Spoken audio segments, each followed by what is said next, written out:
Soy un viajero solitario por naturaleza. Mis amigos, en su mayoría, están ocupados o no pueden permitirse volar constantemente a todos los destinos que quiero explorar, así que he aprendido a disfrutar de mis viajes por mi cuenta.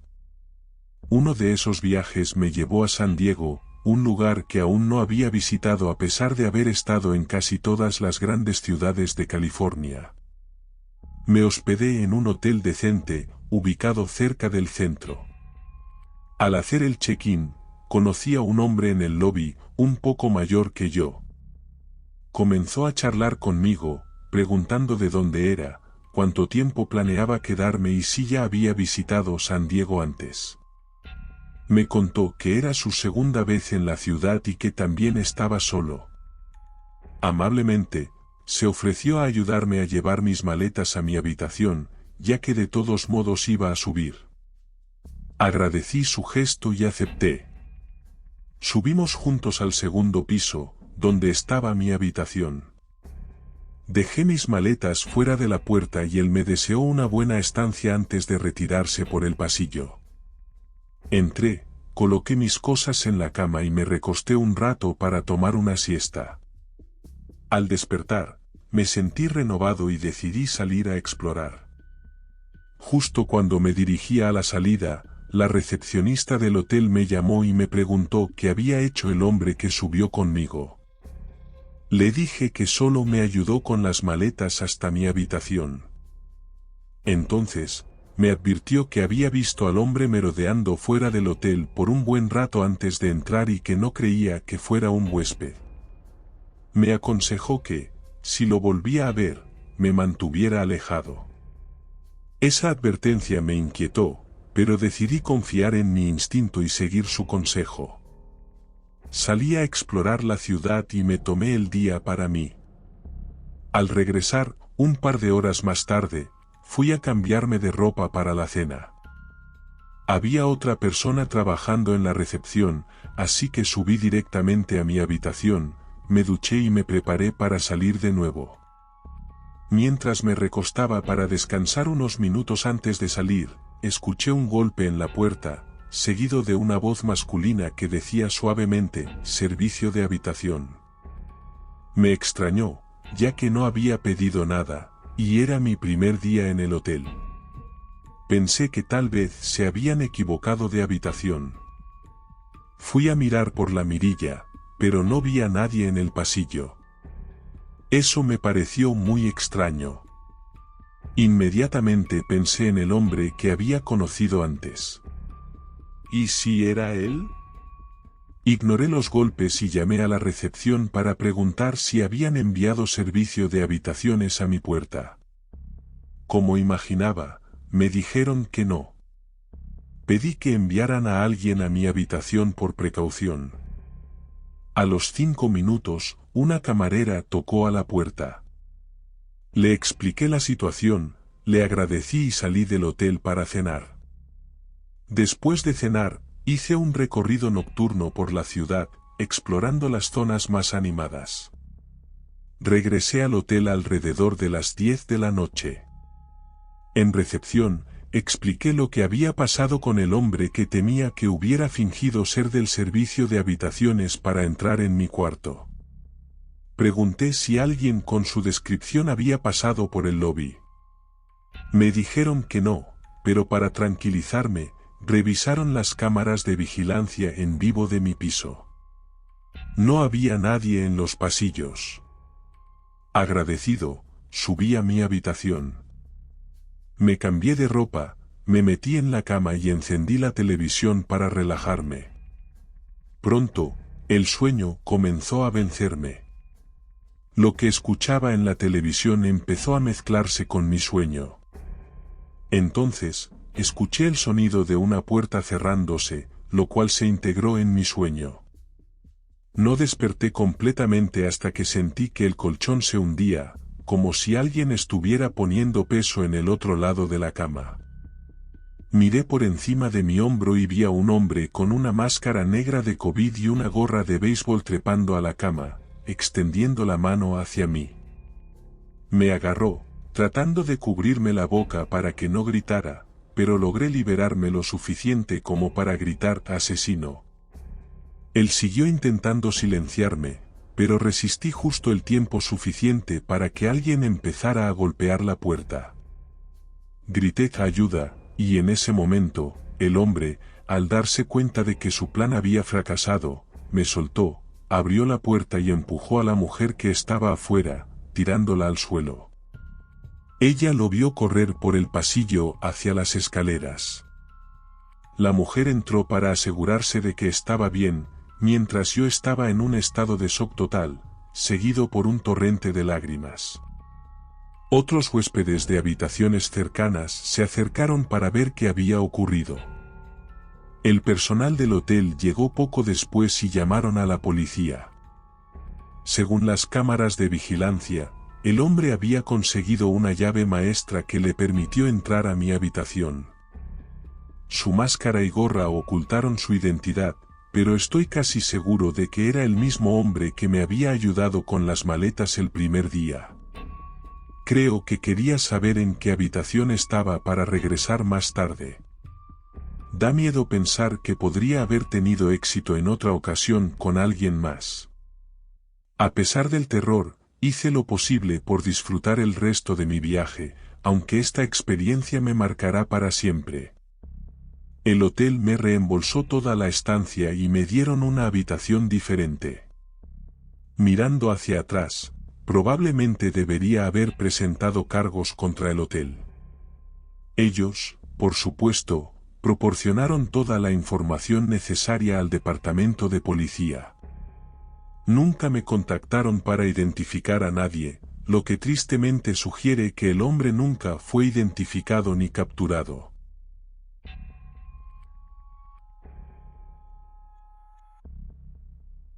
Los eventos de esta historia ocurrieron hace algunos años, probablemente en 2013 o 2014.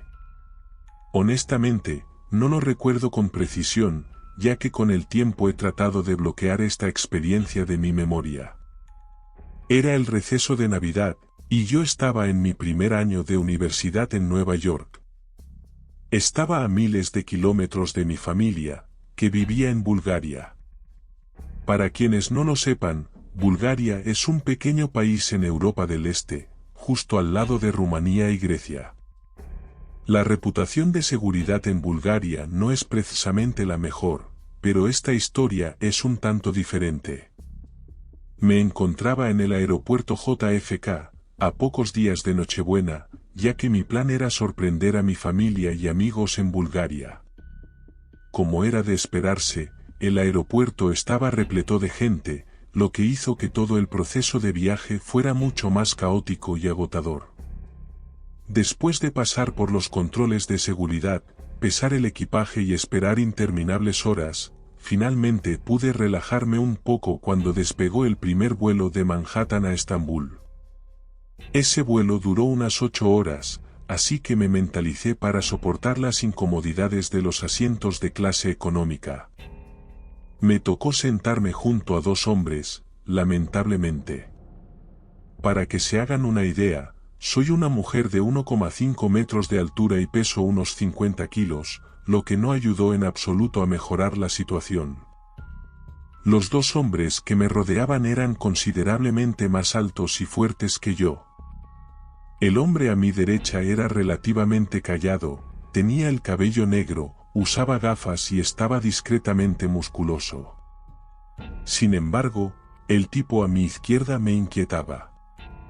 Murmuraba para sí mismo en voz baja y se arrancaba pelos de los brazos, a veces incluso acercando su brazo demasiado al mío. Intenté ignorar al hombre de mi izquierda y concentrarme en tener un vuelo de 8 horas lo más tranquilo posible.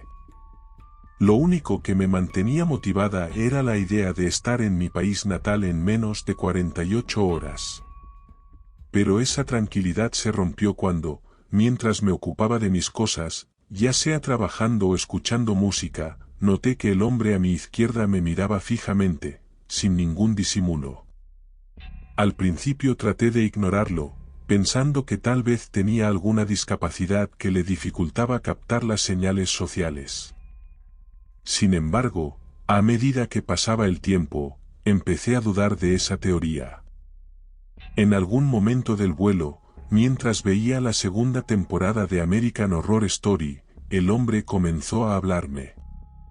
Me preguntó por qué estaba viendo un programa que representaba mal a las personas con enfermedades mentales, a asesinos y demás. Muy nerviosa y apresurada, le pregunté si necesitaba algo, haciéndole saber que era inapropiado molestar a un desconocido que estaba ocupado. La temporada que estaba viendo era Asylum, que retrata a asesinos a sangre fría y personas dementes en un hospital psiquiátrico. El hombre me miró directamente a los ojos y dijo, con una sinceridad perturbadora, solo creo que es una tontería que todos piensen que las personas que desollan a otros vivos están locas. Quiero decir, ¿acaso no somos todos así? En ese momento, comencé a entrar en pánico mentalmente, preguntándome con quién demonios estaba sentada y si alguien más había escuchado lo que acababa de decir. Me reí nerviosamente, intentando restarle importancia y aparentar despreocupación. Durante el resto del vuelo, estuve aterrada, considerando la posibilidad de pedir un asiento libre en la parte trasera del avión. Sin embargo, decidí quedarme donde estaba hasta que, finalmente, el vuelo llegó a su fin y aterrizamos en Estambul. Recogí mis cosas lo más rápido que pude y me bajé del avión lo antes posible. Me gustaría poder decir que la historia termina aquí, pero desafortunadamente no es así.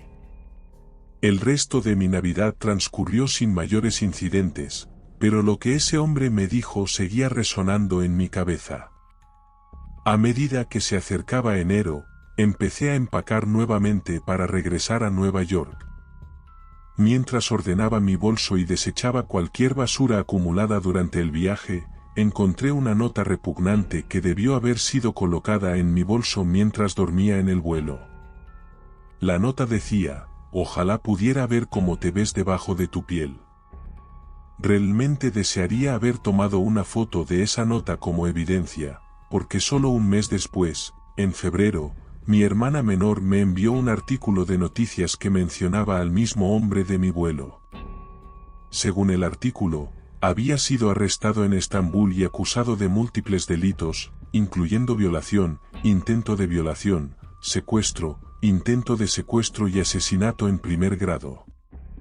Leer esa noticia me revolvió el estómago, y honestamente, toda esa experiencia me llevó a evitar viajar durante las fiestas por varios años.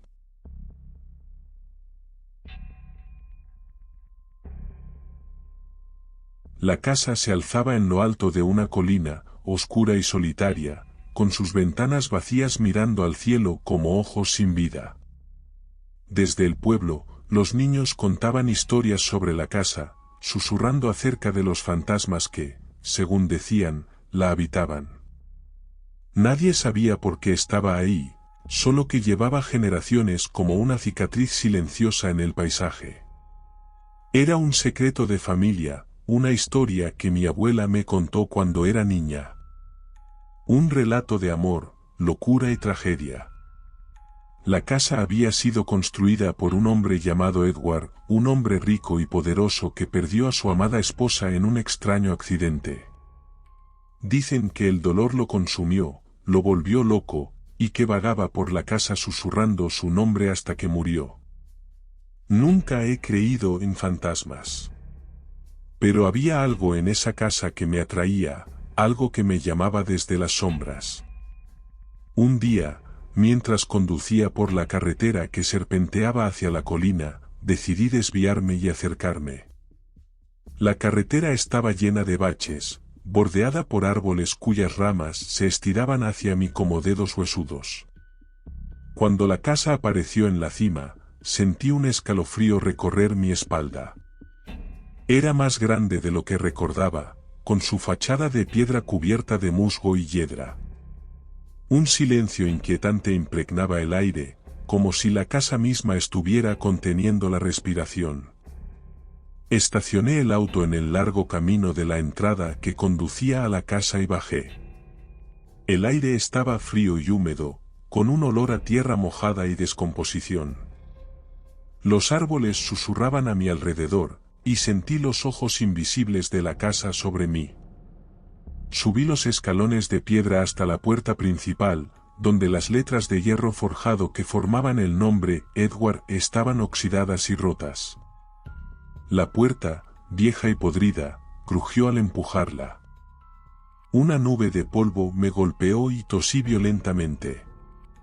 El interior estaba oscuro, cubierto por una gruesa capa de polvo que lo envolvía todo como una mortaja de ceniza. La casa estaba vacía. Los muebles estaban cubiertos con sábanas, y el polvo lo cubría todo.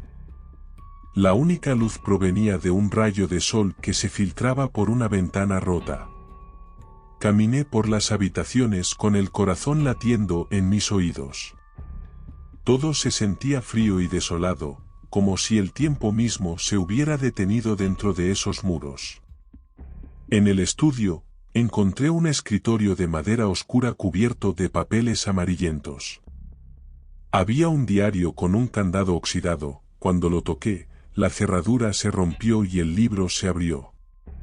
Me senté en una silla de cuero desgarrada y empecé a leer. El diario estaba escrito con una caligrafía elegante pero temblorosa. Edward hablaba de su amor por su esposa, Eliza, de cómo la había perdido y cómo el dolor lo estaba consumiendo. La escritura se volvía más errática a medida que avanzaba, con palabras cada vez más oscuras, llenas de rabia y desesperación. Hablaba de sentir su presencia en la casa, de escuchar su voz en el viento, de sentir sus dedos fríos rozando su piel. Mientras leía, el aire se volvió más denso, como si el oxígeno empezara a faltar. Los árboles afuera parecían moverse, sus ramas extendiéndose como garras hacia la casa. Sentí que la casa me observaba, y el miedo comenzó a apoderarse de mí. De repente, escuché un ruido. Un crujido en el piso de arriba. Me quedé paralizado, temblando. La casa había cobrado vida. Empujé la silla hacia atrás y corrí hacia la puerta, pero al abrirla, sentí una mano fría agarrándome el brazo. Grité, tratando de liberarme, pero la mano era fuerte y tiraba de mí hacia atrás. Giré y vi una figura oscura de pie en la penumbra. No podía ver su rostro, pero sabía que era ella. Eliza. La mano se apretó alrededor de mi brazo, sus dedos se hundieron en mi carne. Un dolor punzante recorrió mi cuerpo, y un escalofrío helado invadió mi alma. La casa estaba viva, y yo estaba atrapado. La historia de la casa se cuenta en susurros en el pueblo, un cuento de advertencia para aquellos que piensen en acercarse a la casa en la colina. Nadie sabe qué me sucedió aquella noche. Algunos dicen que desaparecí, otros que enloquecí y terminé vagando por la colina, susurrando el nombre de una mujer. Pero la verdad es que la casa se tragó mi alma, y nunca podré escapar de su abrazo frío y oscuro. La casa sigue en pie en la colina, una cicatriz silenciosa en el paisaje. Y dentro de sus muros, la historia de Edward y Eliza continúa susurrando, una canción de amor y locura que resuena en la oscuridad.